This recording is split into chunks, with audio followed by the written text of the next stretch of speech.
This week on the Fantasy Beer Name Podcast. Are we being too kind to craft breweries? Christ, Steve, do you want a puppy to starve? Is it more or less than what he spends on teeth whiteners? 4 pie sporran. What we have here is our Big Stupid Showdown. Say what you want about China, but they've got a great gymnastics team. This might also be a good point to mention our live stream that we're doing. Turns out your nan was right. Beer isn't art.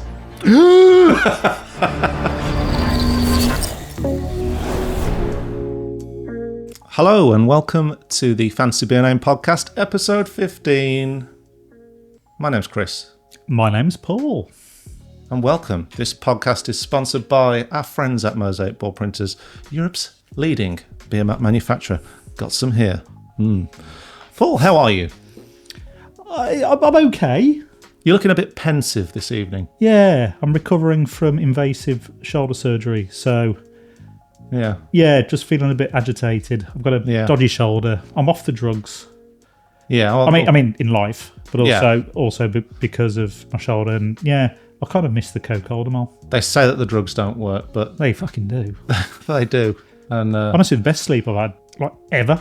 I mean, we shouldn't really go too much into recreational cocodamol No. taking, but I used to do that sometimes because I just used to love the feeling that it gave me when I'd wake up at 2 a.m. feeling like I'd had an amazing sleep, and then I still had like 6 hours until I had to be awake. It was excellent. Yeah, I miss those drugs. Yeah. Don't miss the constipation though.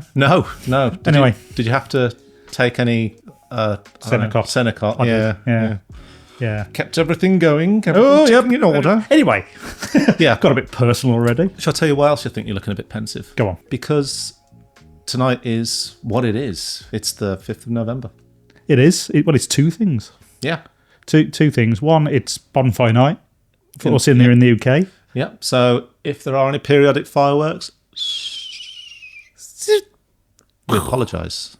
But there's something a bit bigger going on Yeah, I'd in say world so. news. Something a bit more explosive. Yeah, well, hopefully not. But it's either the start of a brand new dawn or the end of the world as we know it. Depending on which website you read, obviously. Yeah, I mean, it definitely feels like we're standing on the precipice of a void. It's the American general elections. Yeah. It's not general elections. It's a presidential elections. They don't have general elections as such. Yeah. But, so let's not get into who we want to win. I mean, I'm kind of in. It's going to come as no surprise who I want to win, but let's just say I'm morbidly curious about Trump Mark II. I literally think, I mean, if they vote for that, then they deserve that. It's kind of like it's like Brexit. So I know what you mean. If it didn't have such potential radical implications for world security and peace, then I'd kind of go, let's see what happens. Let's kick that hornet's nest. But as it stands, I'm absolutely terrified of it, to be honest. I was talking with my mortgage advisor. Oh, great. Yeah. Segue. So one thing that actually got me a bit more morbidly curious was he was telling me about the ins and outs of borrowing and how it all works. Because I was looking at the interest rates and worried about the Bank of England interest rates and what's that going to do for my mortgage. And he was saying, you don't really need to worry about that because it's essentially just all borrowed money against everything. Companies just borrow money. They make money, they borrow money. And the interesting thing would be that money all gets bought or sold in dollars. If Trump does some of the things that he's proposed, like the tariffs. Yes, which he doesn't understand. Yeah, which all the major economists have been saying, that'll kind of tank the economy. That'll tank the dollar. Yeah. That could actually work out really well for us over here with our mortgage rates. Yeah. Because the dollar against the pound would be catastrophic. We'd be able to go on holiday to America again. It's more the kind of pulling out of all the global security nets we've got, and letting Russia and China steamroll democracy as we know it. But that is true. I mean, I'm just a pessimist, dude. Yeah. Well, we decided to make a bit of a thing of this, obviously, with it being American-centric. Yeah. So we've gone with a couple of beers from Trillium. Oh, I love Trillium. So I'm gonna crack open the first one. This is called Congress. Oh, how apt. Is it? I don't know. Congress. That's an American. That's the name of it, isn't it? Yeah. I meant the beer. Yeah. I'm sorry, it's Congress Street. That's what Oh, yeah. Fuck that one. Yeah. I thought you'd picked it deliberately because of its political namesake. Okay. I mean, yeah, why not? So it's a 7.2 IPA. Jesus. With Starting big. Yeah, I mean, we're starting. What we've got planned here tonight, Paul. There's not really much we can do about the. I mean, I haven't had a proper drink since Sunday, so right, pass me one over because I'm parched. What's yours? Yours is in the bruiser glass. Oh, what we got then? Let's have a look. 7.2 Independent. They're from Massachusetts, and that's all it says. It doesn't. Yeah, say I don't there's any. Oh, they keep that one quiet, don't they?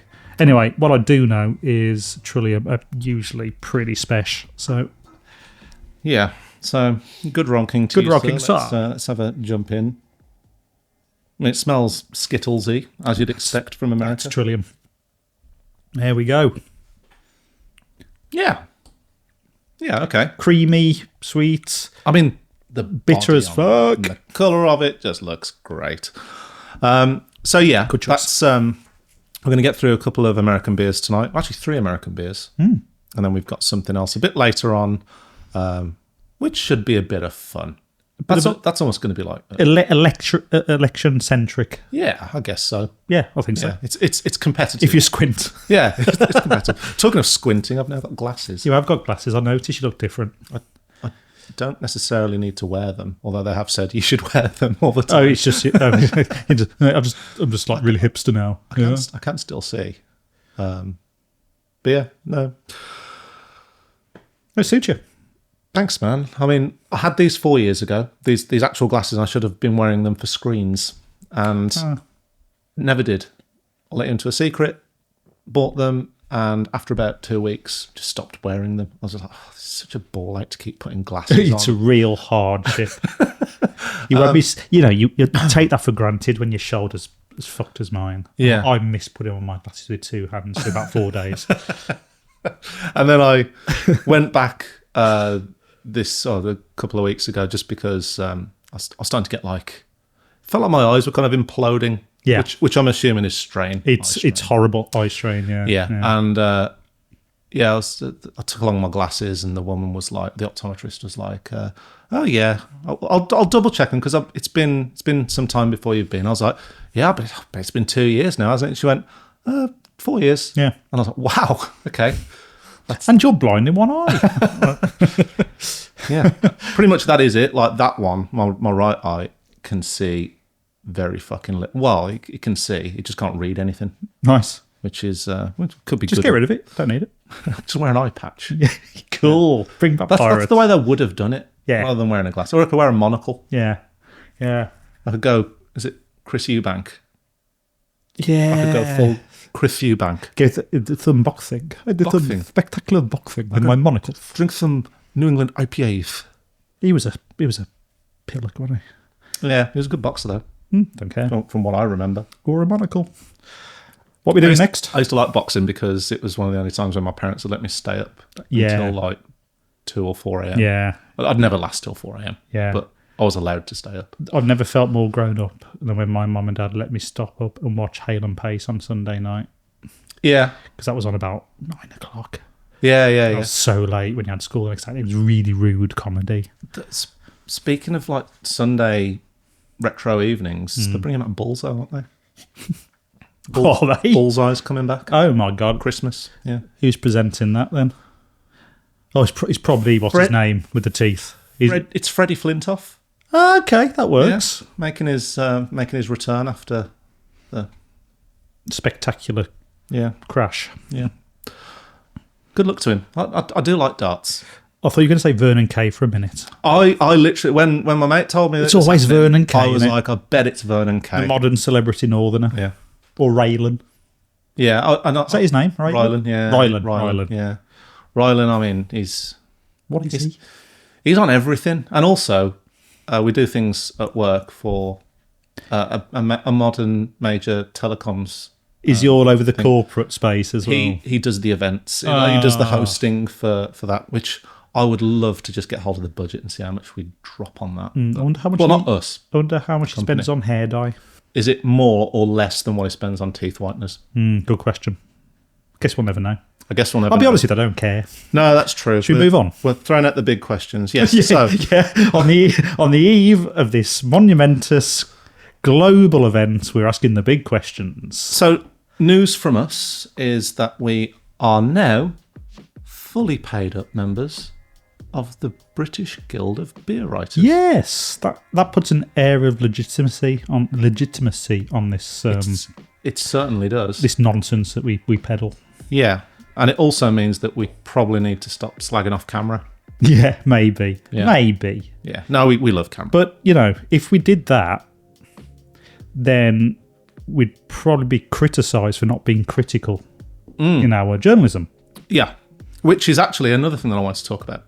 Yeah, I queued it up. Let's be honest. I know. Yeah, it was a very specific segue. If I wasn't, it was expert level. That really was brilliant. Man, I never did this before as a member of the Guild of Beer Writers. So yeah, a very interesting article dropped last week. Yeah, by Matthew Curtis. Yeah, who Mr. is Curtis. also in the guild, writes some good stuff, and he wrote an article about criticism in beer writing. Yeah, you sent it me, and I thought it was quite an interesting thought piece. I mean, just to sum it up, and we'll have a look at the detail, but the high level part of that piece was it's almost wrong in the beer industry to criticise breweries or beer, unlike they do in the whiskey and wine. Yeah, or food. Writing or food writing spaces. In fact, that's normal to be critical of the thing you're talking about. Where in beer, it's almost the opposite. If you're critical about beer or breweries, certainly in this day and age of, you're trying to not punch down on small business, then you're basically seen as a bit of a twat. You get told. You get told. Well, you get told, like, basically, look, man, these are all just small family-owned businesses, breweries, and the things that you say. And they're not, though, are they? But this is where they've got a good point. When we're talking about in the frame of beer writing, there is a responsibility-ish. If you want to take on the responsibility, then fine. It makes you a good journalist or whatever it is. To realise that your words have weight. Yep. So, people presumably listen to us, watch our stuff, and they could be shaped by the things that we say. And if we start slagging off breweries, and this is one thing that, the big headline of this podcast thing was, are we being too kind to craft breweries? Are we being too lenient? But like I'm saying there, when you kind of put it in the sense of the things that we say, they can really have a knock-on impact. Yeah. But should that mean that breweries are immune from criticism? That they shouldn't have any criticism levelled at them in terms of like constructive criticism? And one of the things that has kind of grated me in the past is on certain forums, which you can get on social media, when there's been people who slag off a beer, from at a consumer level this is, of course, they get kind of shouted down and harangued by people in it who are obviously more within the scene. They either might be brewers themselves, or they might have skin in the game as a bottle shop or whatever, or know breweries or be friends with them. And they get told, you can't say that about that beer without knowing exactly how it was brewed or whatever, blah, blah, blah. Which I think is a really... I think that's really slack. That's a dangerous precedent to set on reviewing a beer. Well, it's really unusual to have that mentality about anything, really. It just seems to be beer in particular. There might be other niche industries that have it as well, but beer, you're right. It's like as soon as you say anything approaching a critical negative about anything in this industry, you get shot down by people who assume that you haven't invested as much time as they have in the research or the buying or the the experimentation, be that from a brewer point of view or a consumer point of view, and that's really frustrating. But he said earlier, Should they be immune to be being slagged off?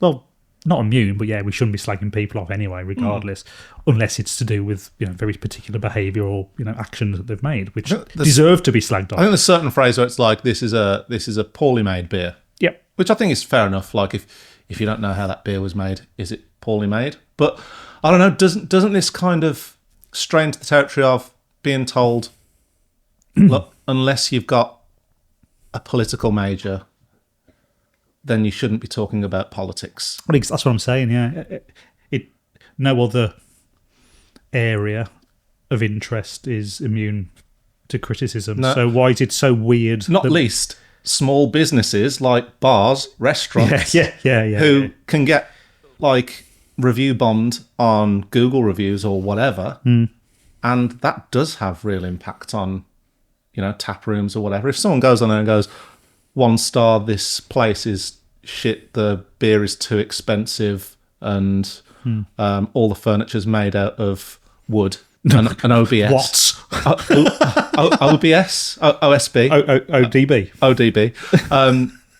Then that's just clearly someone that doesn't understand craft beer and doesn't understand the scene, but they're still wading in with a 1-star review, which might shape someone else's opinion and also impact a family-owned or small independent. So I don't know. You got to balance it, I guess. Long-form beer critical writing anyway is probably, for the most part, I don't want to say ignored, but it's only got a very small readership. People are really into that stuff. It's true. Whereas people who look at, it's part of the modern world, obviously, but Untapped, for example, being the main problem, I think, in this space. When people criticise beer, it's either going to be, God, this is brilliant, or this is shit, and there's usually very little critical thinking in between, and those are the things that get taken out of context, and that's unfair because you're judging a brewery on one particular beer, and all brewers will have a bad day in the office, or canning issues, whatever, or or stuff like that. So that's a problem. We've had beer sent to us by brilliant brewers, and we've had to put down the sink, because they're just wrong. But we know those brewers can knock out spectacular beers. So you have to be really careful, because as soon as you say this is a shit beer, and not frame it with any reference, well, one, you're not critically writing anyway, you're just slagging stuff off like we said earlier, and two, people are going to take that with the context it's given in and then run with it, when it gets amplified on socials and all that stuff. So, you don't get that in the wine writing space. No. I'm a pretentious, I like Jay Rayner. And I like... Yeah. Well, that's one of the only reasons you used to hang out with me originally, was because I had long hair. I thought you were Jay Rayner. Like Jay Rayner, yeah. I mean, I thought you were for many years. What's nice is you were like Sue Perkins. Yeah, so that is nice. I'm not saying Jay Rayner's a wine critic or anything, but when you read in those spaces and you're reading all the articles, from the supplements that have people like him in them, you'll get the sales pitches, but then you will get the kind of talking about either wine producing regions or the ingredients that go into certain types of wine for that type of year, and they can be quite critical. Do that with beer, fucking forget it, man. Pitch folks come out.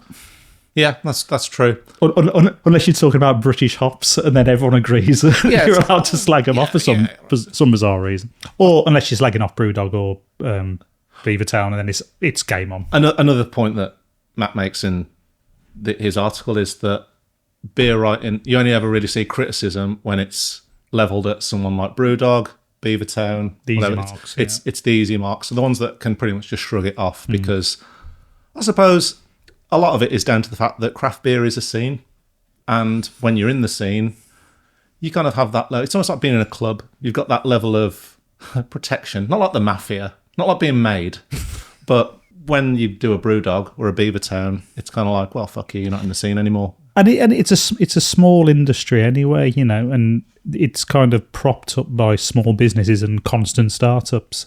So, you don't want to be the person to stall someone's career before it's even started. No, by saying, this brewery have not done a good beer in the past year. I hope they get better soon, but for now, they've not really done anything knockout or standout. No. Which would be a valid criticism of a lot of breweries, I think. However, to be the one to say it feels a little bit like you're sticking your leg out to trip someone over. Yeah, no, for sure. That feels wrong. Where do you draw the line, though? Because, I mean, if I have a beer or several beers over a period of time from a brewery which clearly has some form of quality control issue, like either the cans explode or it tastes off, it's a Diac bomb or something, you should be allowed to kind of call that out and say, this brewery kind of has a bit of a problem. This isn't the first time this has happened. It's not the second time that it's happened. It's like the third time it's happened. This brewery kind of has a QC problem. You could do that in wine. You could do that in whiskey. You could do that in films. You know, you can slag films off, and that's art. Beer isn't art. Beer can be art. Pitchforks! But you know what I mean? Like, grow your skin. Yeah, and I think that's where we probably have to readjust our thinking a little bit, you know, and if you are trying, that's a really good example. If you are trying constant products from the same manufacturer, choosing my words carefully, because it might not just be a brewer, it could be, you know, any number of reasons. But if you're getting, as you say, problems, then you are allowed to be critical, and that should be called out. But again, you need to contextualise the fact that there's positives or there's reasons why that's happening, and it might be out of control of the people that would typically get the blame. So it's a really fine line, and I'm very conscious that I don't want to be bad-mouthing small business. No, totally, yeah. And to be fair, we should also caveat on this, anyone that follows the channel or whatever or knows the shit that we do, we have a policy where we don't, it's a pre-agreed policy, isn't it? We don't slag off. It's, if something doesn't work for us, we don't tend to include it in the thing that, like, if it's in the video and it clearly is there's something wrong with it, or we haven't really got anything nice to say about it, we won't release that video. We'll cut that. And there's been a couple of occasions where we've kept it in because it actually serves a narrative, and we know damn well that the beer we've had before is that time it hasn't worked for the fine ales one. Exactly. We know that's a damn good beer, but there's something fundamentally wrong with that can. So that's fine. That happens all the time. Right? Yeah. But yeah, you're right. I think you've got to be really, really careful about how you approach a business which is propped up by people who are trying to get their foot in the door, or are also trying to push boundaries or get out of their comfort zone. And that's really important because you don't want to stifle creativity. So, it's an interesting one. Yeah, I think our thing is generally, if we haven't got anything nice to say about it, we just won't. Don't say it. Don't say it. Turns out your nan was right. Yeah. Listen to your nan, kids. Wisdom of nans. Wisdom of nans. Tune in next week for another Wisdom of Nans. Okay. Well, I feel like we've pretty much explored that. Yeah, well, the other thing to actually mention as well is that realistically, how expensive is beer versus whiskey and wine? Like whiskey and wine are viewed as commodities. Yeah. Like almost the sense of like people invest in that stuff. People actually buy or drop thousands on a bottle of wine or a bottle of whiskey, and it's almost an investment. People can do that with a beer, I guess, if it's the right beer, but it's... I know we have. Well, not thousands. Not yet. Not yet. It's going that way. when we reach our final form. It's different, isn't it? It's just a completely different scene, really. It is, and I think Matt Curtis in that article, I'm paraphrasing obviously, but he says something like, you know, people will spend hundreds of pounds on a meal, so it's right that is scrutinised, you know, at certain places. Yeah. But, you know, a few pounds for a pint is not the same thought process at all. You know? Sure. So there's large leeways in terms of what you can forgive, and in fact what even deserves criticism sometimes. So anyway, interesting subject. So let us know what you think. Yeah, drop us a note in the comments, and the article is also listed in the show notes, so give it a read if you haven't. It's only a short one, but it's very, very thought-provoking. That's one of the reasons why I wanted to bring this it's good to the table tonight. Oh, well done. I wonder what the vote count is at the moment. I don't know.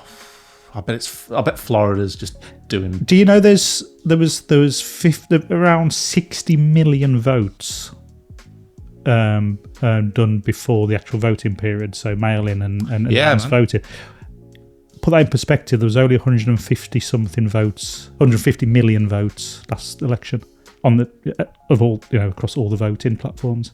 Oh, really? Yeah. So this is shaping up to be absolutely mammoth. Juicy.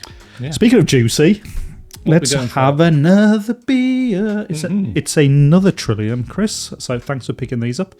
And this is Uppercase. Yeah. Which is 9% DIPA.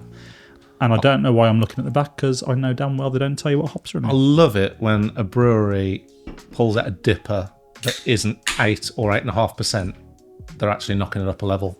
They're going, we're going to push it up to 9. Full respect, Trillium. I thought this might also be a good point to mention our live stream that we're doing. Oh, yes. Our ProjectX live stream. So on Friday the 22nd of November, at 7:30 p.m, we will be going live with Ollie from Bruiser and a whole bunch of some of the breweries that were involved in this year's ProjectX launch. There's 4 dippers, an Imperial Sour, and an Imperial Stout. We'll be drinking all of them. What could go wrong? Not necessarily saying that you guys should. If anything, if you're on your own, don't. But we'll be doing it just because we want to get through it and have a chat with some of the breweries that made the beers. Yeah, it's going to be great. So it's going to be us. It's going to be Ollie. Hopefully, Ollie's potentially. He might be a dad by then, or he might have to disappear and be a dad. Yeah. So that's all going to be very exciting. Absolutely. And you can currently go over and get the box now. It's on bruiser.beer, and you can buy it. It's £42 for the one-off, or if you are signed up to Bruiser, you can add it for £40. It's going to be great. It will be great. And I'm really looking forward to it because it essentially it feels like when we were doing our Rivington speed dating, which is like the quick 15-minute things, which we weren't necessarily strict on the 15. Or we started off strict. I did. Yeah, you were. Square. But it kind of seemed like good practice for what this is, because we're going to just be pulling in different people from the breweries and going, hey, we're about to drink this. It's going to take us 15 minutes. Please tell us about this beer. Take some questions from some of the people and get the hell off our stream. Yeah, and if you don't know ProjectX, it's collaboration beers. So each beer is 2 different breweries who have been paired to create a one-off special for ProjectX. Yeah. Can you remember who they are? I think we've... Oh, there's tons, my friend. I can remember all the breweries, but I can't remember who's paired with who. My short-term memory is gash. All the details are in the show notes. You can't remember either. We're getting some beer mats made for it by our sponsors, Mosaic Board Printers, and if we had those with us, they've actually got... I tell you what I have got. The breweries on the back. I'll tell you what I have got, my friend. I have got... The other thing to mention as well is that all of these beers that we purchased today were from our local bottle shop, the Hop Vault. You guys can get 10% off your online order, or if you're local to us, you can pop in with the code PlanetBeer10, and that'll get you 10% off your order. So, hey, why not buy a few beers? Christmas is coming. They also do their special advent calendars as well for Christmas. They do. I don't know when the cut-off is for that, but... Well, if you missed it, you missed it. If you have... That's on you for not being quicker. Yeah. We'll go check out the website. Anyway, the breweries for ProjectX are Yonder, Pipeline, Emperors, Makamaki, or Maki. Left-Handed Giant, Beak, Two Flints, Tartarus, State of Kind, Sure Shot, Chain House, and Three Hills. What a lineup. Fantastic. Also in beer news, Damien said that Emperors are going to be doing a collaboration with Tartarus. Ooh. He said it's the only collab he's ever asked for, which I found was delightfully modest of him. He's like, I've done a lot of collabs, but they've always come to me. Except for this one. So, well done, Tartarus, for finally bringing him down a peg or two. Yeah, I look forward to that, because everything Tartarus and Emperors do are brilliant. So they're doing some good stuff. Excellent. Okay, so what are we drinking here then? This is the 9% DIPA, and what is it called? I did say, but I've completely forgotten. Uppercase, yeah. It's a DIPA, that's all we know. And it's another absolute chewy juice bomb. I think that's what you expect from Trillium. It's that. It's really good. I mean, I'm really just drawn to the colours. It's lovely colour. Like a moth. like a moth to a flame. Like a moth to colours. Yeah. Oh. Yeah. But that's really good. Very, drawn to the colours like a moth. That's what moths do. I'll tell you what we haven't done. Go on. We haven't named the episode. Oh, yeah, you're right. Yeah. I mean, people watching / listening will probably know from when they clicked, but we should knight this. Yeah, make it official. Yeah. So let's just recap what today is. It's Bonfire Night. Bonfire Night. It's the US election, and everything is on the line. Mm-hmm. Yeah, I think democracy is on a bonfire. There we go. Democracy Bonfire. Democracy Bonfire. Today's podcast is titled Democracy Bonfire. Dun, dun, dun, dun. Bit of a problem. What's that? We usually get Nathan and the Inkjets, our house band, Yes. to knock us up a jingle for each podcast. Don't worry. Obviously we haven't got time to tell him what the... Funny that you say that. Okay. I've got a text here off Nathan. Okay. He said, "Hey boys, hope it all goes well tonight. Haven't heard what the title's going to be, but I thought Democracy Bonfire might be a great title. So me and the team have been making a protest song about the state of the country and the world that we live in. Hope you enjoy it. It's not as corporate as our usual ones." Yeah, very corporate.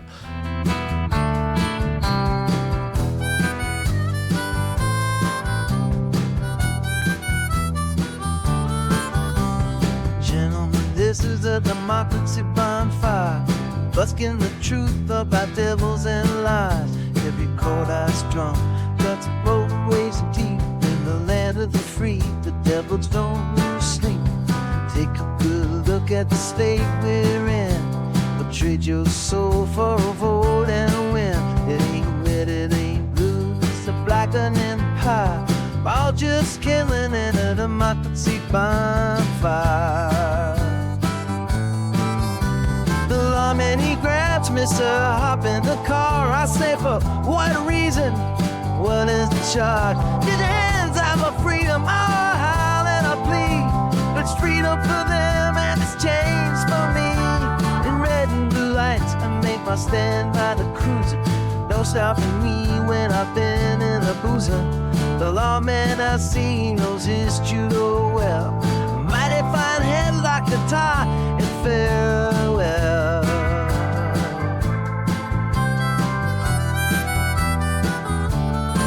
They're eating dogs, eating cats, hating Jews, hating blacks, building transgender walls with big boobs and hairy balls, being communists and Nazis and wokies as well. Can't keep up anymore, we're going straight to hell.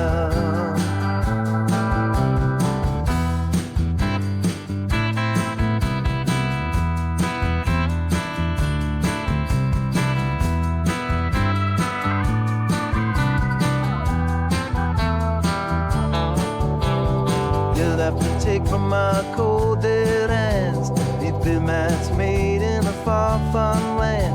Mosaic board print and make the best damn mats. Now raise your plenty and drink to that.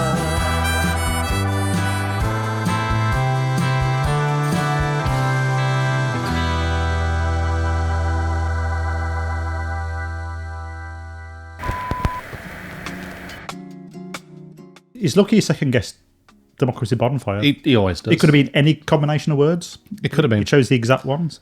It could have been, I don't know, cat, dog, takeaway. Penguin, horseshoe. Yeah. I think of some others. Isn't it hard when someone says, just think of two random words and put them together? You just go, words? What are words? Broccoli hairdo. Ice balloons. Paul pie sporran.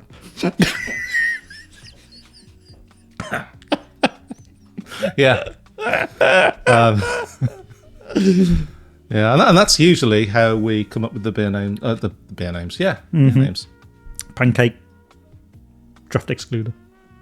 I was trying to look over there. Just trying to see anything. What are you looking at in my kitchen? This is like Stuart Lee when he says... Say what you see. It like goes into... You can't just say there's an item of food on your top. It has to be very specific.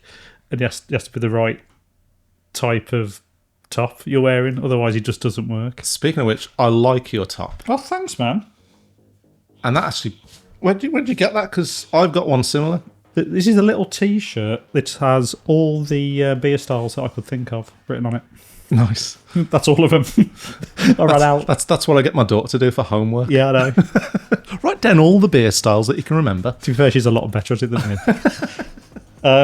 Yeah, so it's a little T-shirt we knocked up, and it is available on our merch store. Yes, along with a load of other T-shirts. There is a ton of good designs. In fact, we've just released some new designs. Yeah.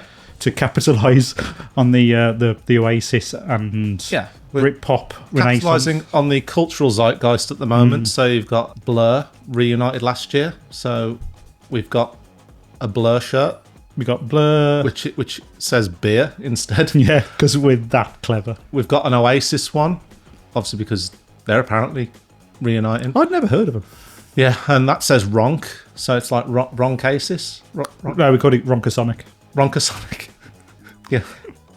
Anyway, go and check it out. We've dropped the prices, so it's a launch price. Yes. Of £20 pretty much. T-shirts are £20, and we've got a few hoodies on there which we'll expand on. But yeah, they're about £4 quid. I think. And there's also one that's in line with our Hop Ones recently. We've got the Hop Ones logo. Yep. We have Death Row Beers, which is a podcast which will be coming out next year, which is a brand new podcast from us. An important thing to mention, I suppose, is these are all drop shipped, but it's essentially because it allows you to customize the colors or designs or anything like that. So you can change it up a bit. Just know that when you do drop the money on them, you are actually helping the channel. Absolutely. That money, a portion of that money does go to us and helps us make the stuff that we make. So we self-fund everything at the moment, and it costs a fair whack to travel around and talk to all these amazing people we get to talk to. So yeah, any little thing you can do to help us out is much appreciated. I reckon that if we carry on the way we're going, we will run out of money 4 months ago. Yes, pretty much. Yeah. So at the moment we're back in the crowdfunding phase. Yeah. The links will be on our socials, and no doubt in the comment. No, not the comment. The description of this. But is that what you call it? Show notes. Show notes. If only it was as easy to raise money for us as it is to raise money as Kamala Harris. Yeah. That'd be great. I mean, you know what we need? We need a Taylor Swift or a Beyonce. We do. Or something. But maybe some kind of regional DJ. Well, that'd be nice. Are they loaded enough? I don't know. It doesn't matter. Anyone with a bit of. There are beer adjacent celebrities that we should really be trying to hit up. I know we've listed most of them. Ed Byrne, apparently. Okay. Yes, I have seen him knocking around in pubs, but after gigs and things. Yeah. Yeah. So Ed Byrne is apparently into it. Maybe we need to start just targeting people. Yeah. This is a question for our listeners. Who is the best celebrity beer fan that would be able to get onto a pretty low-level podcast? Yeah. That's who we're asking. Only low level in terms of reputation. Reputation. That's what I mean. I don't mean with scum. Yeah, I mean, well, we've done some pretty shit things. It's but never. What's the ratio? Yeah, I mean, celebrity to quality of output, that kind of thing. We've also, done charity runs and given to the guy that sells the Big Issue. So we do good things as well. Yeah. Right then, let's move on, because there is a little bit of news that I think we could talk about in Steve Powers, the Doom Bar. I don't know why I did that. You're a legend, Steve. Good old Steve. Yeah. Other than the name of the little segment, he's never really sent me anything that would actually go into. What I'm on it actually talking about, sponsorship and raising money and all that stuff. Steve Powers, he sponsors this section, and yet I've never seen a penny cross hands. That's true. He's an ideas man. I know. He's given us grey matter. Yeah, but ideas don't feed your children. That's true. That is true. And you're going to get a dog soon. Yeah, ideas don't feed my dog, Steve. Tell him. Christ, Steve, do you want a puppy to starve? Okay, so Doombar. Recent few weeks, Wildcard brewery is wrapped up. Yes, yeah, they've been taken into voluntary administration. Or is it liquidation? Yeah, whatever it is, it's not good. It's not good. And it signals the end. What I didn't realise, because obviously we've been there quite recently. We went there in September. We did, yep. During the Love and Beer Festival. And I didn't realise what a small operation it was. Yeah. There's not... I think their reputation precedes them a little bit because of the sort of semi-celebrity connection with Jager Wise, who's on your Saturday Kitchens of the world and all that. But yeah, it was a nice little venue that I remember. But we were it was cool. Heavily intoxicated. At what the time. I liked is it wasn't what I was expecting, and this is going to sound really weird. It wasn't as polished as I was expecting, because I think I had that like you were saying there, that kind of thing where it's a kind of semi-celebrity led brewery with Jager Wise, and they're quite known, so it's probably going to be really hipster and stuff. Fuck no. Yeah. It was genuine. It was fucking spit and sawdust craft beer through and through. And yeah, and it was great. And then obviously there was the barrel store that I've got next to Pillars, which we forgot that we were in. Which we browned out in. Yeah. Remarkable, There's really. got to be a better word than brown. It's browned out. Browned out. It just sounds like we shit ourselves en masse. Yeah, but it was coined by It's Always Sunny in Philadelphia. Ah, okay. It exists in the It lexicon. still sounds like we shat ourselves. Well, that's just a benefit. That's probably what they were leaning into, I guess. That's just a Brexit benefit. So there's that. I mean, Yeah, well, that's sad. But there's not much more to say. There's about little that. else that we can say other than commiserations. And then, well, we'll see if anything comes out. Yeah, of it. I mean, hopefully something will happen. But I mean, hopefully, in fact, this is going to tie into the next one. Gipsy Hill Brewery. They've been bought out. Yeah. I think they were losing a lot of money. You were looking into this, weren't you? Yeah. You had the company's house records up, weren't you? They started to stalking people on company house again. You're a financial, what's the word that creep. Forensic kind of, your financial forensics, that's what you were doing. Well, yeah. That makes it sound like I'm not just like staring through their window, which is essentially what I'm doing. But okay. Since 2014, they've lost about 7 million quid, which is a lot of money, man. That's what we're on target for if we carry on until 2030. Yeah, if Steve Powers doesn't give us any money or people don't buy T-shirts, that's Is this what you want? Is that what you want, Steve? A dead puppy and £7 million debt? Is this what you want, people? Please buy a T-shirt. But that's a lot of dough, man. And I think Gipsy Hill had a real big marketing push behind them, and I think they were in supermarkets. So the thing is, maybe not up this neck of the woods, but I think they were down south. The thing with Gipsy Hill, and I say this with the utmost respect to them, for me, I didn't ever really see them in independent bottle shops or anything like that. My only real experience with the Gipsy Hill were in the early days of craft beer for me, when I was ordering a Beer 52 box. They were in there quite often. Now, obviously, that can work for breweries and stuff. And I don't know. We've never spoken to Gipsy Hill, so we don't know what their plans were or whatever. To be fair, I've seen them in bottle shops. And okay.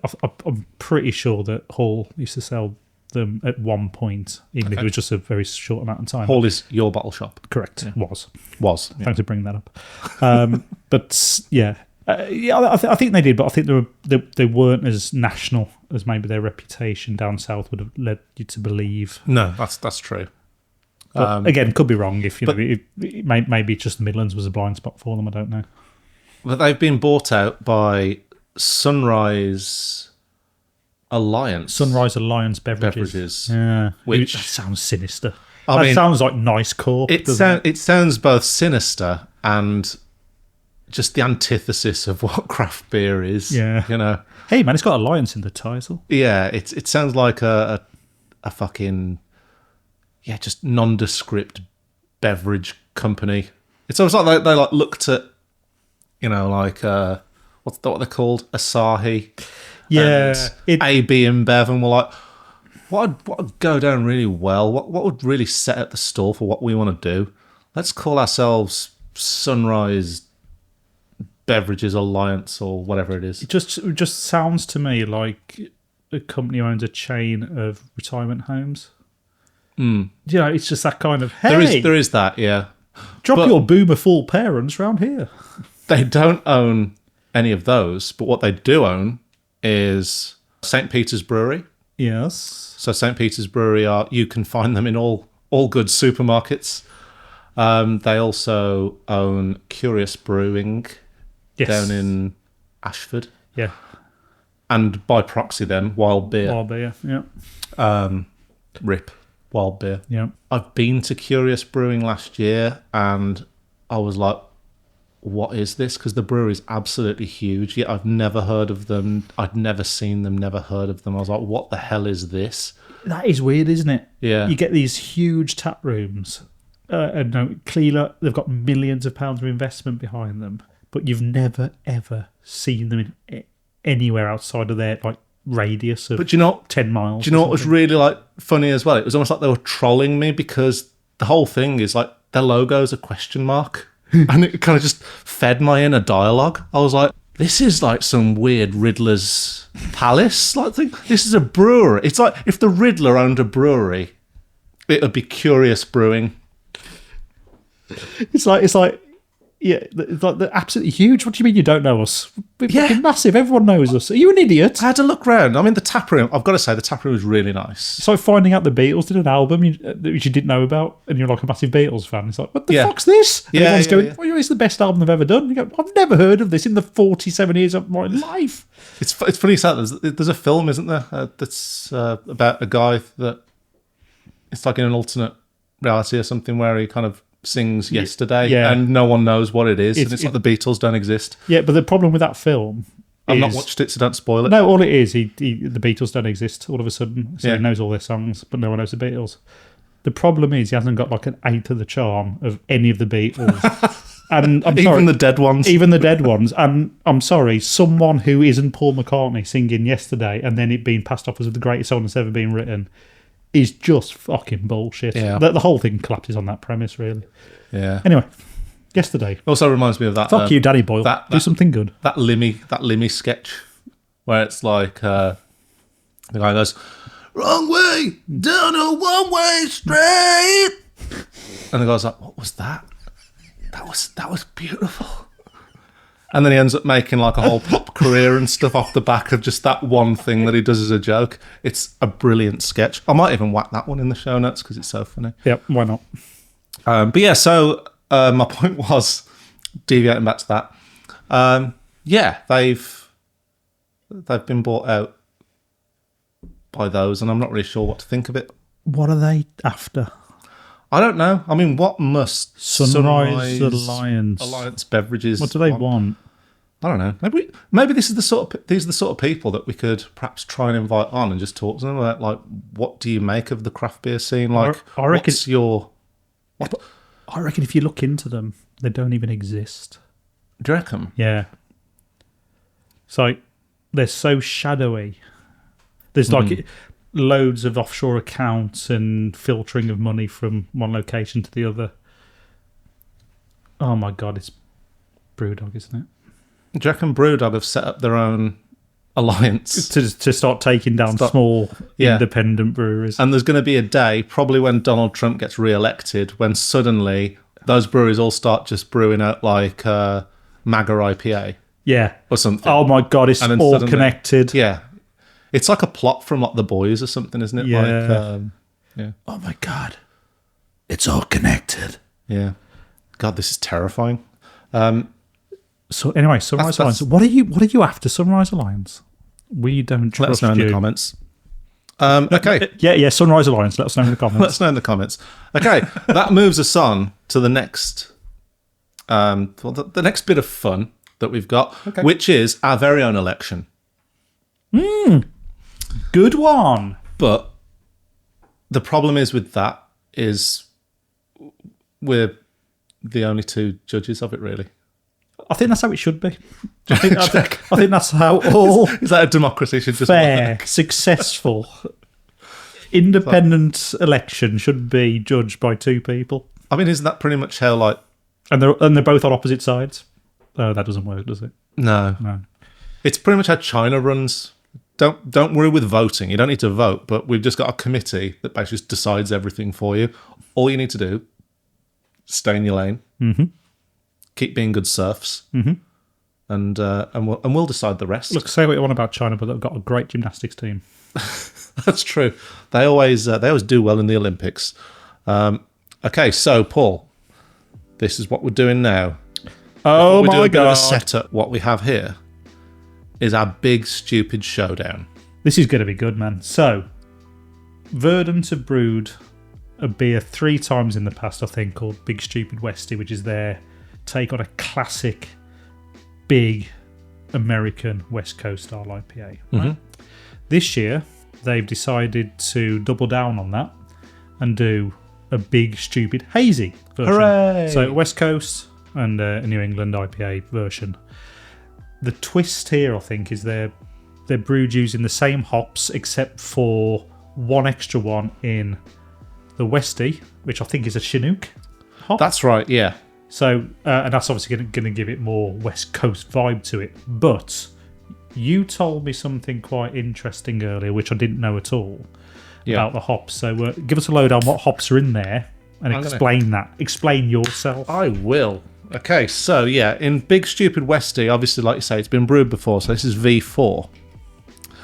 And this is Citra, Mosaic, Simcoe, and Chinook. Now, Citra, Mosaic, and Simcoe were all the single hop versions of the last three West Coast. That came before it. So V1 was Citra, V2 was Mosaic, and V3, which we covered in our... Very recently in our Simcoe Hops in Focus video, was the most recent one. So what they've done now is they've put all those hops into this one.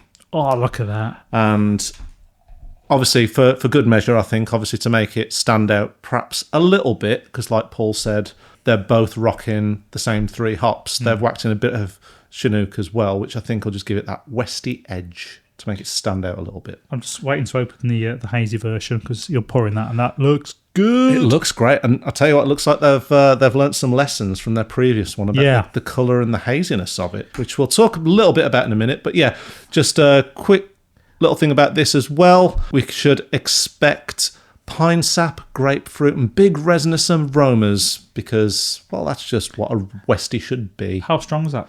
6.8%. So both of these beers are... I'm just going to address the balance in your clearly selfish pour here by dropping you... Fantastic. Some Luke, because he would have forgot that completely. I would. So we're going to pass that to Luke, our poddy guy. This is the Big Stupid Westy just on screen right now. If you're watching, if you're not watching, then essentially what we're looking at is a nice straw colour. It's not clear. It's not quite clear, but it's definitely more so than the V3, which we had like a couple of months ago. It's still got a bit of haze to it, but I think that's going to be just by nature of Verdant being Verdant, really. It's going to be what it is. But yeah, so there's something quite interesting about the one that you're pouring there, Paul, which is the Big Stupid Hazy. Which is the New England version, yeah. Yeah, so this one is punchy and playful. He's the laid-back monster of the pair, but always ready to hit you by surprise. That's Verdant's own writing. I'm going to guess that could be Tim from Verdant. It was a good impression. It's not French enough. But essentially, this has all the same hops in, but it's also being whacked in with a load of experimental hop products, including one called Hyper Boost. What? As well as T90 Cryo added during the dry hop. And just like Big Stupid Westy, we hop dipped this hazy beast. Hop dipped, Chris. Yeah, hop dipped. So hop dipping is where we move a portion of the hop wort to the fermenter and add hops, in this case, CO2 extracted hop liquid magic. Nice. We recirculate and then knock out the remainder, basically moving hop additions downstream to pummel as much flavour into the beer as possible. Not content with Lord. hot side and cold side, they're now doing even more sidage. Yeah, it's a matter of time before they start putting what hop dip has gone into your Verdant beer. And long may that continue. But let's have a look at this. I mean, this looks very much like one of the two American beers that we were drinking earlier, the Trillium. But let's have a bit of the Westy first, as a bit of a palate cleanser, I think, from all the haze we've had. Yeah, we have had a fair bit of haze. So look forward to this, dude. Yeah, cheers. Cheers. Good ronking to you. Good ronking, sir. I mean, if you want to smell a West Coast style aroma, that's the babby, isn't it? That is, and I've jumped ahead. I'm gonna say that just because you just put it right down your gullet, didn't you? It works better for the podcast medium. Obviously, the majority of people, I assume, will be watching this. Absolute But there still will be people that are listening. Absolute heathen. Yeah, so... That is fucking brilliant. It's really good. It's not as uber bitter as a lot of the American West Coast we've had recently, but it's got a... beats V3. It's definitely better than V3, and it's a lot smoother. It's got a little bit of lemon to it as well, I'm getting. Yeah, I'm getting a lot of grapefruit, and the other thing as well... Ooh. I am getting a bit of bitterness. Well, I'm getting bitterness, but I would like more IBUs, please. Always. More IBUs. But it's good. It's really nice. That's a gluggable beer, though, isn't it? It is. How strong is that? 6.8. They're both 6.8. Oh, they're both 6.8. Okay, cool. Yeah, so I mean that's really good. I really enjoy that. You seem a bit underwhelmed, I'm gonna say, Chris. I don't think it's underwhelmed because I Has actually a love affair with your Verdant finished? Not at all. It's more the fact that we haven't had the hazy yet, and I know that Verdant do hazy best. But no, I literally think that this is them taking their learnings from the first three, which I don't think any of those three really were hitting bitter enough for a Westy. No, and I don't think that is. Still, probably not. That is not bitter enough for the West Coast, but as a well-rounded beer, which you'd be happy to sit. Oh, it's 6.8%. It doesn't taste like that at all. It's such a difficult thing with Westies because I understand why a lot of tap rooms and bottle shops, they don't stock them because they don't sell as well. That's really annoying because modern day Westies are a different beast now, aren't they? And what Verdant are doing here, I'd say, is a really good hybrid of what a traditional Westie is versus it's the new Labour of Westies. If we're going to take it down the political thing, although it won't start wars illegally. Presumably, I don't know. The David Steele of of craft beer styles. Yeah, it's one for the kids there, David Steele. Do you remember him, kids? I don't even know who that is. He started the Lib Dems, really. Yeah. But no, I think it's a great beer. It's better than any of the other ones that I've done. But will it beat Big Stupid Hazy? It was the freshman. If we're gonna do some American terminology here, the freshman Prince of Bel Air. If you could be really American about it. Yeah. Right, let's have a go. Oh, Jesus. Oh, that's a ronk, isn't it? What's going on there? I've got a massive washing up liquid kick then. Do you know what I mean? There's something... it's not washing up liquid for me. It's like... it's something... Well, it is for me. Florally? Yeah, washing up liquid.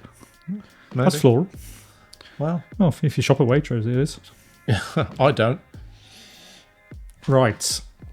That's not true, actually. I've started shopping a little bit more at Waitrose. Yeah. I think you do notice the difference in quality. I'll talk about Waitrose, not the beer. What's your favourite high-end supermarket? Anyway, back to this. Yeah, I mean, that's... strangely, it's not very verdant. It's been dominated by that West Coast. Do you know what I mean? That's not very I think verdant. I need some water. Not going to get any, obviously, because that's cheating. But I need a bit of a palate cleanser there, I think. Yeah. Because the bitterness of that is just kicking this ass. Do you think that that's not very verdanty? If you told me that was any other brewery, I'd be like, oh yeah, cool. Yeah.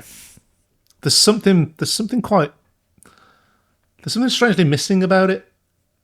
It hasn't got that classic Verdant vegetative, verdant yeast thing that you kind of expect. That kind of creaminess to it. I think that what they're trying to do is emulate an American brewery doing a New England IPA, which has often got that more, I guess, more kind of fragrance to it, and it's a little bit more chewy. We use the word Skittles quite a lot when we do that. Yeah, and it's got that thing going on. I always equate some American IPAs in a bad way. I've come to learn, but almost a bit more synthetic tasting. Strangely, if you did tell me that was an American beer from Brew Export, I would probably believe you. That's what I mean. And I think they've tried to emulate that. The problem is, and this is when you can get the pitchforks out, people in America, I think breweries like Verdant and Track are doing the New England IPA style better than a lot of the American breweries now. And that's only because they're doing their own take on it, which appeals to my taste buds a lot more. Yeah. They dial out the sweetness, amp up the bitterness a little bit, but they emphasise that sort of pillowy nature of it, and then they smash in that kind of vegetative yeast-led profile, which I just absolutely can't get enough of. Let's be honest, it's like bacon. It's the way Americans do bacon, which is streaky bacon. I don't think we do back bacon. I don't think you can equate American IPAs to American bacon. Well, that's what I'm going to try and do. Because I can categorically tell you American bacon is shit. That's what I mean, though. It's the worst thing. I don't mind streaky bacon. In fact, I quite like it sometimes. Best bacon for cooking. It's really good for that. But if you're telling me bacon, in my head, I have back bacon in my brain. So if you're saying this is what a hazy IPA is going to taste like, I'm sort of thinking verdant. I'm thinking that's what that if you say that's what should a hazy IPA taste like? Yeah. I immediately think, well, it should taste like a verdant beer. Yeah.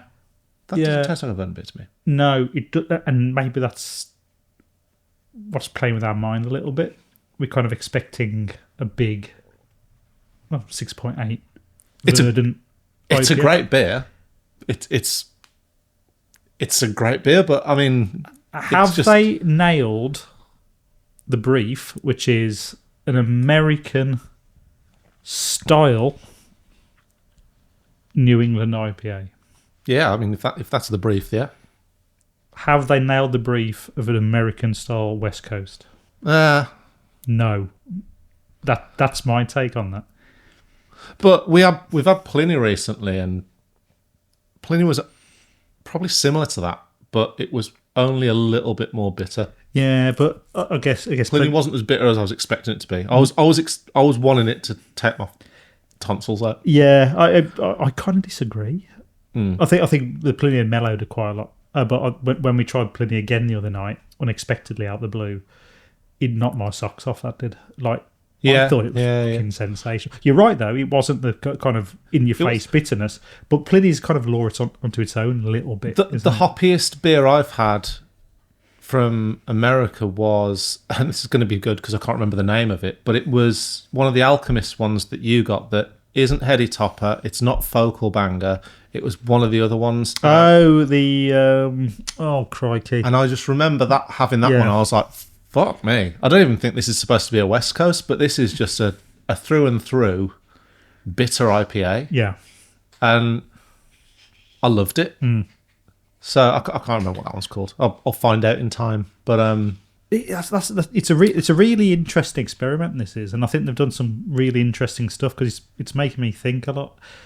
Two things on my mind at the moment. One, it's interesting what you said about Pliny, actually, because that's kind of skewed my brain a little bit. But you're right. But I think Pliny is a bit of an outlier. Yeah, Because although yeah. it is, we've talked about it before. Although it's like the grandfather of, or the godfather of that style of beer. Yeah. It's not the same style of what West Coast is in America now. It's, No. do you know what I mean? Although it was foundational, it's not representative of what it became. However, the Hazy is very reminiscent of, I think, a lot of modern New England IPAs from American breweries. I just don't like it as much as a typical Verdant beer, yeah. IPA style. I mean, I finished that one first, but the West Coast, I think you're right. It's got more in common with Pliny, but it's not a good representation, I don't think, of American breweries' take on classic West Coast. However, I really like it. In fact, I prefer it out of both of these. I was about to say, what's your preference? If it's election day, who are you voting for to be your Big Stupid? For me, definitely. Well, gave the game away a little bit. Yeah, I mean, but yeah, it's the West Coast. mine's the West Coast. Yeah, I mean, I think there's just something about that where you can tell that they've worked on that, and they've brought something new they've built on their previous attempts. If you'd have told me that they were trying to replicate something equating to Pliny, I'd have bought that. Now you've said it, but It tastes very Pliny-ish. Yeah, it was only after you've said it, actually, because Yeah. it didn't really occur to me. You're right, though.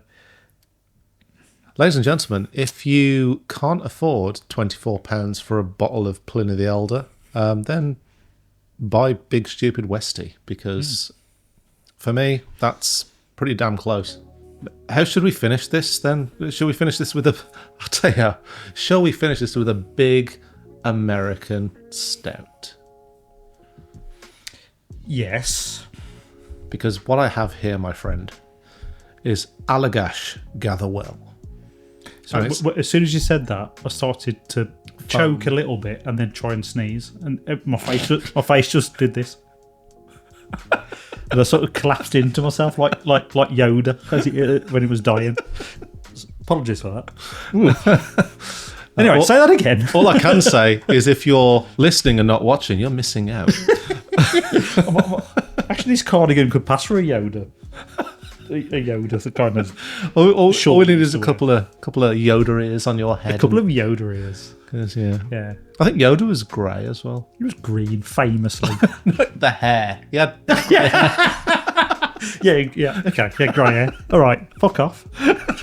So I have Allagash Gatherwell, bourbon barrel aged stout, brewed in Portland, Maine, 11%, full bodied and, dare we say, decadent. Aged in bourbon barrels for notes of coca, vanilla, and oak. Pairs well with any gathering, including a podcast. You were doing really well in that kind of audition for some kind of voiceover then. Marks and Spencer's. Until you went weirdly violent. Any gathering! Any gathering. Yep. Yeah, I mean, let's put this to bed. Big Stupid Westy wins the day for me. For me. Elected the new president of the United States. Big Stupid Westy, everyone. Let's have a round of applause. Yeah. Good. Ah, well, that was fun. Allagash. Yeah. Oh, Allagash, yeah. Which brings us on to the last beer of the night. So, Yeah, we just thought, because, it's potentially the end of an era. Oh, yeah. We're on the precipice of something momentous potentially happening. That we should just have a little beer. It feels like, Shoot the shit. like we said earlier, we're standing on the precipice of something and we're just staring down into the void. And what sort of beer goes well with that? A dark imperial stout. So sticking with the American theme, we've got an Allagash bourbon barrel aged stout, which you picked up from the Hop Vault. Absolutely. Gatherwell. I've never heard of this. No, this is a new one on me, but I am drawn to the fact it's 11%. Fantastic. A good way to end. I mean, it's only a little bottle. It's a baby bottle. I wonder what the results are doing right now. We'll check in a bit. Yeah. I think I listen to political podcasts like The News Agents and The Rest is Politics. Yes. Especially the American one with the Mooch and Catty K. Yeah, I've started listening to the American one more than the English one because it's really interesting. Yeah, and obviously the Mooch having his background, he worked with Trump for however many was. I mean, a lot of people would point the finger at him for enabling that fucking psychopath, but but I think he owns it quite well. Yeah, I know he does, but too little, too late, really, isn't it? It's what it is. But to be fair, would that one guy from Long Island or wherever the fuck, would he really have made a difference? I don't think he would, because if we're looking at this objectively, it's a cult. It's a cult, man. Like the Trump thing is the Rory Stewart cult. Can you imagine if like our Trump was Rory Stewart and not Boris Johnson or Nigel Farage? It was someone like really British and reasonable. Can you imagine that was the cult? Yeah, It'd be really strange. Yeah, but also be quite wholesome. It's the sort of thing that I would expect to happen in Finland. Like, I don't know, I'm saying this completely out of turn because I know nothing about Finnish politics, but I know that Finns are like the most polite people in the world, except maybe the Japanese. But yeah, I just imagine Finnish racists are probably actually really nice. Interesting. I don't know. Don't know where you go with that one, do you? Yeah, I don't know. I've got some Finnish friends, but I mean, they just never text back. That's not very polite, is it? They're too busy in the sauna, or they're just doing other stuff. Or doing that thing that we were talking about the other day, where the Finnish pastime of just getting drunk in your pants and staring drunk, at and staring at the corner of a wall in the dark. Yeah. That's what they That's the thing. They do that. Oh, what was that? That's like the Haaland thing. That's what he did. Like he tried to do that. Rawdogging. That was it. What? Yeah. That footballer, Erling Haaland. Oh, what's rawdogging about? Rawdogging is now a thing that's come off the back of I get it, but what's that got to do with the Finland thing? It's the same sort of concept, except without being in the pants. It's just staring. Oh, I see. Sorry. I thought you were on about rawdogging with something to do with getting pissed, which... No. It confused me. It should be, if anything. Sorry. It should be for any American listeners, that means drunk. In British. So here we go. Allagash. Potentially our last beer before the big Civil War. I watched the film Civil War. I've not seen it yet. Oh, man. It's actually terrifyingly plausible. Yeah. And that's what's weird about it. It's like I watched it, I was like, it's a bit close to election day. Yeah, I kind of want to watch it, but it stresses me out a little bit just watching the trailers. I tell you, it reinforces for me that Jesse Plemons is like one of our generation's greatest actors. He wasn't even meant to be in that. He was a last minute casting. Really? Yeah. He's terrifying. He's always terrifying. Yeah. Back to Breaking Bad. It's like he's terrifying. He does that kind of really innocuous kind of psychopath. Insipid kind of terror. Boy next door. Yeah. Murder you. Yeah. Oh man, it's harrowing. Right. What are we thinking about that? That is fucking lovely. Creamy. Nice. Decadent. Velvety. You're getting whiskey. Getting a big chunk of booze. Not a huge amount, but a big, it's there. It's sitting quite nicely, I think. The vanilla's there. Definitely smells great. Definitely chocolatey. Doesn't taste 11%. Allagash are one of those breweries, right? Because they do the big hits. Allagash White. I mean, fuck it out. Come on. And then they keep knocking out these sort of below the radar thing. I mean, I'll probably say something really stupid now, and everyone in America is going, it's everywhere. But I've never heard of this. No, I don't know much. In fact, I don't know anything about any of their barrel aged stuff. So this is good, man. This is good. I mean, I cannot wait. That's really nice. I cannot wait to do our next round of the UK versus US. Who does the best beer, basically? Yeah, America versus UK. Yeah. I don't think outside of a few sensational beers this year from the UK, I've had anything barrel aged wise that is competing with the US at the moment. No, that's a good point. Which is a bit worrying for that round. But That's a good point. But I'm sure we could get in touch with. We could even get in touch with breweries at this point, let alone distros like Brew Export or whatever. We could actually be getting in touch with actual breweries. Yeah, man. And say, send us your tired, your hungry, and your barrel aged. Yes. Yeah. You see, I did that. That's what's on the Statue of Liberty. I know. Yes. Yeah. I just did. I was going to do that, but then I realised I'd had an operation on my shoulder and it was completely wrong. Oh God! Someone's going to tell me now that she holds up in the left hand or something stupid. Yeah. It was made by the French. It's not meant to make sense.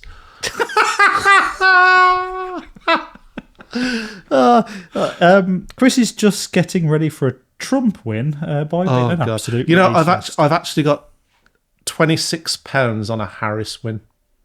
£26. £26. You've put £26 on it. That's what. So you're going to win. It was basically what was left in my betting account after the end of the football season back in May. Okay. And I forgot that it was there because I've not gambled this year. Nice. Which I think is commendable.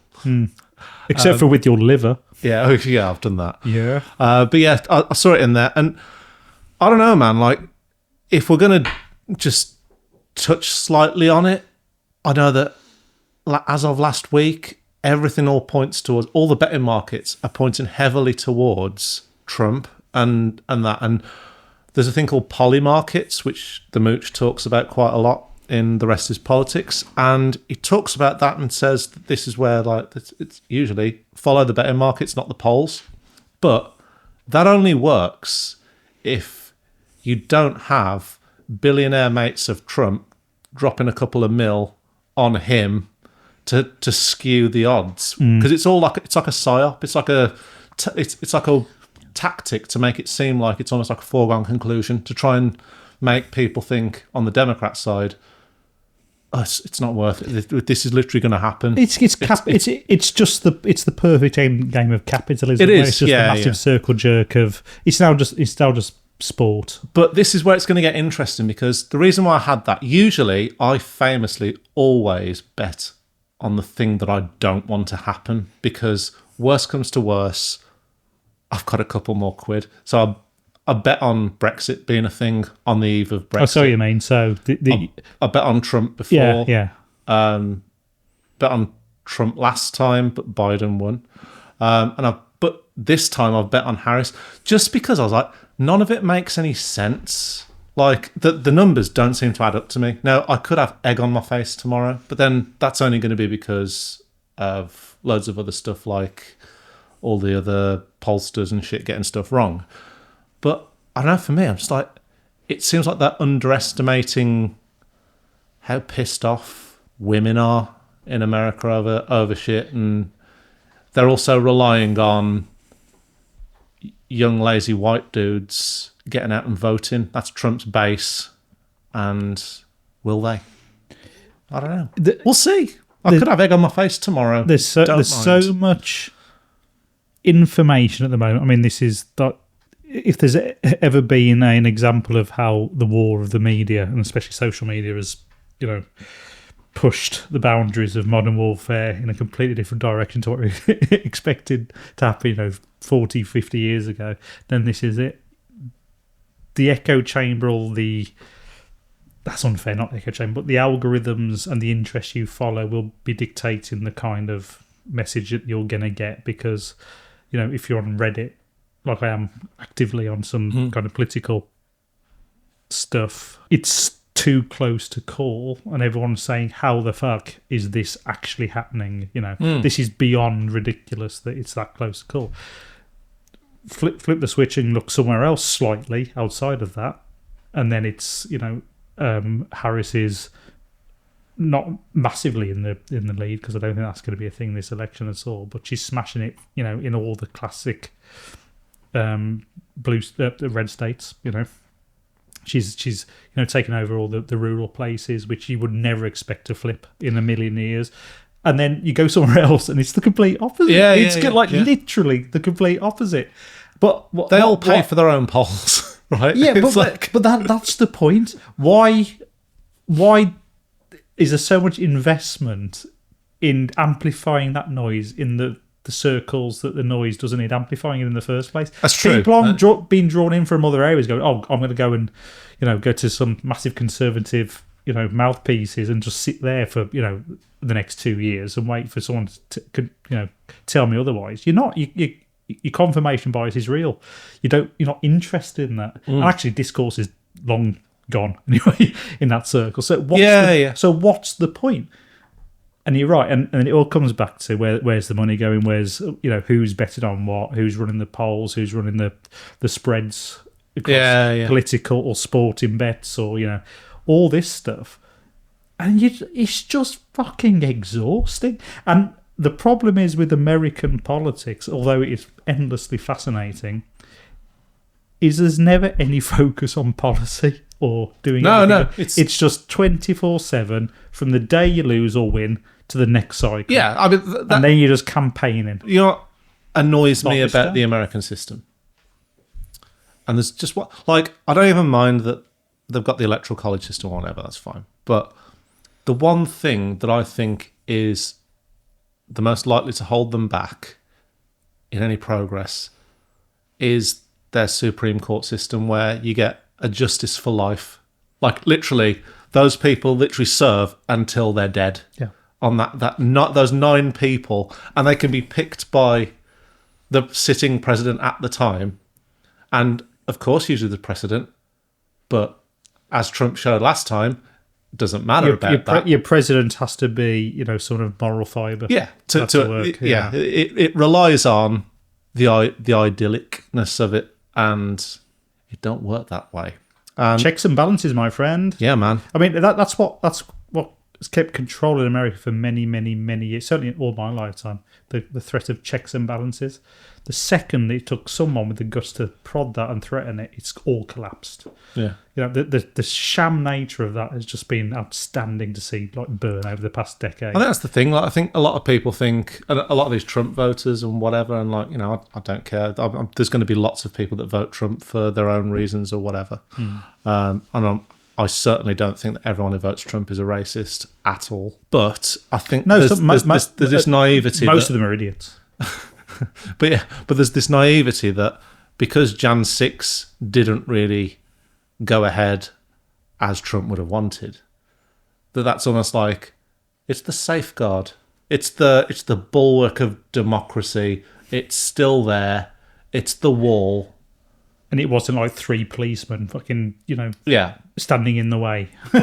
Literally shooting for But in life, reality, is that going to happen again? I don't know. I guess we're going to find out tomorrow. Well, this is a nice detour, wasn't it? I, for one, can't wait to find out. I might actually leave all this in, because why not? It could be, could be cathartic. Could be cathartic. But, that was a fairly dark subject. Yeah, and to be fair, we don't tackle politics on this because why would you? What we do tackle, though, is dark stouts, Chris. Dark stouts for dark subjects. That's always our policy. Oh, yeah. Stouts over politics. Yeah. So that's why there's no adverts in this bit, because no one's probably listening at this point anyway. Yeah. And if you have, then you don't deserve an advert, but you should buy a shirt. The only vote I've got is for Yorkshire tea. What time is it? Okay, yeah. It's definitely time to wrap this up, because you finished your stout. Mm-hmm. I'm about to finish my stout. Hang on. That was delicious. Yeah, so thank you very much for listening, guys. This has been episode 15, Democracy Bonfire. We'll no doubt be here next month or maybe a couple of weeks. Who knows? Who knows? Let's wait and see. Thank you very much for listening. Thanks for sticking with us through some of the off-piste political topics that we've tackled. Yeah, more grown-up things, I think. Yeah. There's more to life than just beer. There is. But not here. No, here. It's all the same. But yes, so... Hang on. We've got a result. Oh, okay. Was it?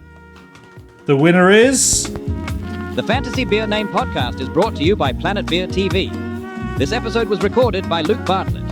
Thanks once again to our wonderful sponsors, Mosaic Board Printers.